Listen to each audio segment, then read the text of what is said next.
اقوام متحدہ کی سلامتی کونسل میں کل روس کے یوکرین پر حملے سے متعلق جنرل اسمبلی کا غیر معمولی خصوصی ہنگامی اجلاس طلب کیا گیا۔ 1950 کے بعد سے یہ 11واں ایسا موقع تھا جب اس طرح کا ہنگامی اجلاس بلایا گیا۔ اس اجلاس کے لیے اتوار کے روز سلامتی کونسل میں ووٹنگ کرائی گئی تھی۔ نیلوفر مغل اس وقت ہمارے ساتھ کیپٹل ہل سے ہیں، ان سے جانتے ہیں کہ اس اجلاس کے حوالے سے اپڈیٹس کیا ہیں۔ نیلوفر، کیا نتیجہ نکلا اس اجلاس کا اور آئندہ کے لیے لائحہ عمل کیا کہا جا رہا ہے؟ اسد، اس اجلاس میں درجنوں ملکوں کے سفیروں نے روس کے یوکرین پر حملے کو روکنے کے مطالبے کی حمایت کی۔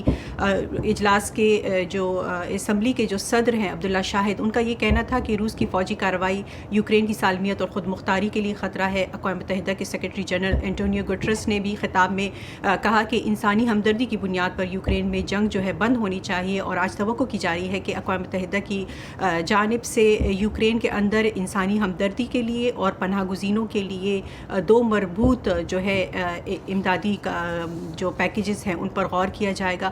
اس کے علاوہ روس اور یوکرین کے سفیروں نے بھی اقوام متحدہ کی جنرل اسمبلی سے خطاب میں اپنے اپنے موقف کو ایک بار پھر دہرایا۔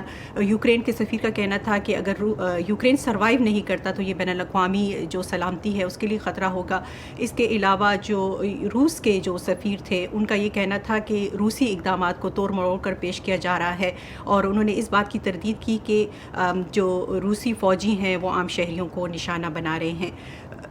چین جو تھا اس اجلاس میں واحد بڑا اتحادی تھا جو کہ روس کی حمایت میں نظر آیا، لیکن اس کا یہ کہنا تھا کہ صورتحال ایک ایسے موڑ پر پہنچ گئی ہے جو کہ چین نہیں چاہتا۔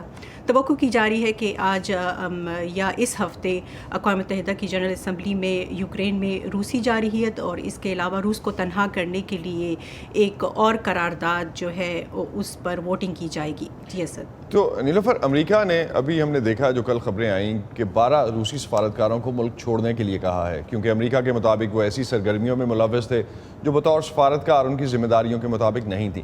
اس بارے میں کیا ڈیٹیلز ہیں آپ کے پاس، اور واشنگٹن میں کیا خبریں ہیں روس یوکرین معاملے پر؟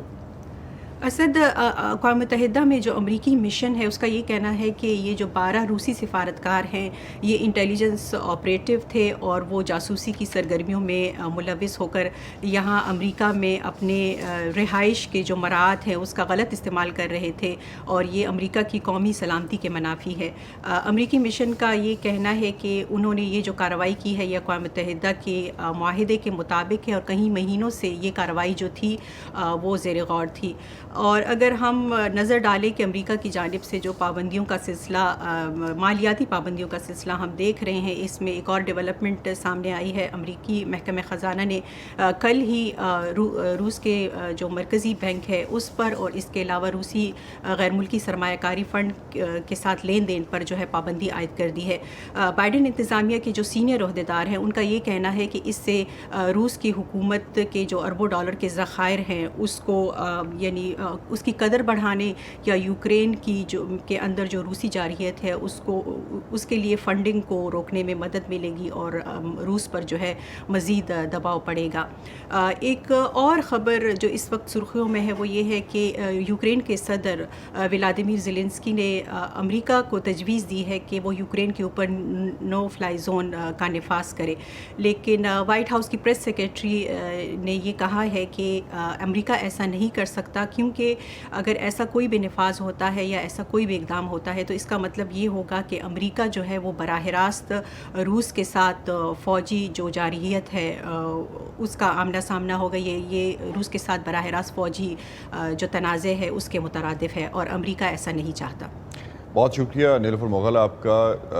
یوکرینین پریزیڈنٹ کی طرف سے جس طرح کی اس وقت اپیل ہو رہی ہے انٹرنیشنل کمیونٹی سے، نیلوفر اس کا بھی ہمیں ذکر کر رہی تھیں اور بتا رہی تھیں۔